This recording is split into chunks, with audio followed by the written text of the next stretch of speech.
Well, howdy there, Internet people. It's Bo again. So I guess we have to talk about Lakeland, Florida again, and why it's important to read more than just the headline. So the headline comes out. The child who did not stand for the pledge will most likely not be prosecuted. Hey, we won. No, that is political spin. That is an attempt by them to defuse the situation. The reality is he's still going to be punished. It says that most likely he will be sent to a diversion program. So he's going to be punished for exercising his constitutionally protected rights. If you're just tuning in, what went down more or less is there's a substitute teacher and a child in the class does not want to stand for the pledge. He doesn't have to. West Virginia State Board of Education versus Barnett. This is established case law from the Supreme Court. The decision's been around, I don't know, like 80 years. I mean, something ridiculously long. So she attempts to kind of shame him or coerce him into saying the pledge. This is when the interference with the educational process seems to have occurred. When she attempted to violate his rights. It's what it seems like.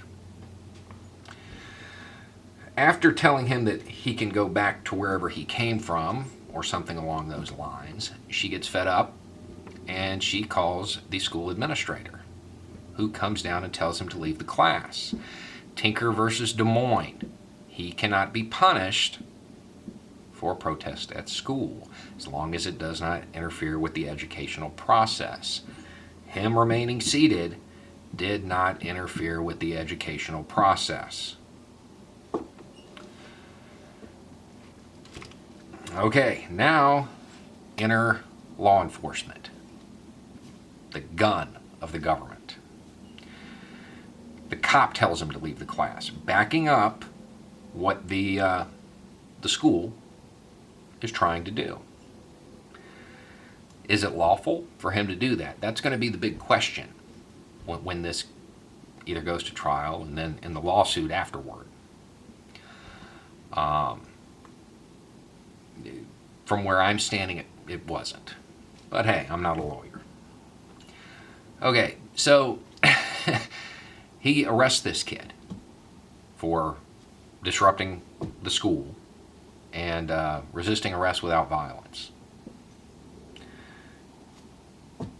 I'm not sure how either one of those charges are going to stick, especially, the disruption of the school. His protest didn't, by all accounts. Okay, and then there's the other little matter here. In the elements of offense in Florida for resisting arrest without violence, the officer has to be lawfully detaining him.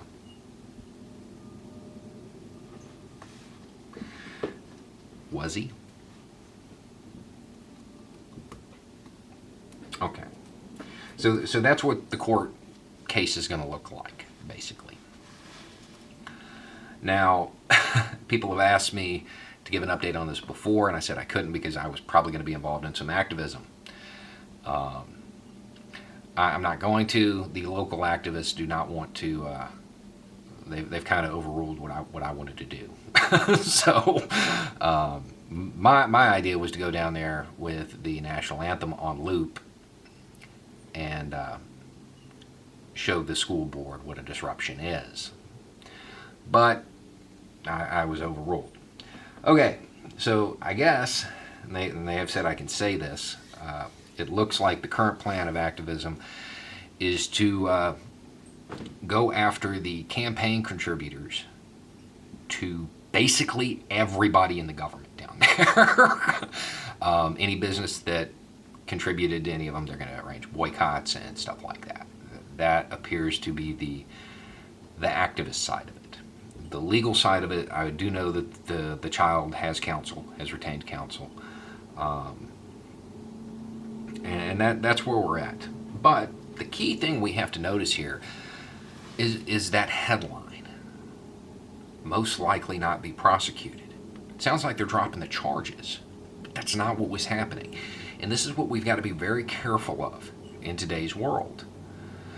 In many cases, the local papers are, I don't want to say in bed with, but they have ties to the government officials. And in a lot of papers, basically they just print whatever the press release is. That isn't what happened here, but it was still framed in a way, and that headline especially was framed in a way to seem to attempt to diffuse this situation and make it seem as though the law enforcement down there has righted their wrong. That's not what's happened. It's not what has happened. It doesn't matter how you punish the child.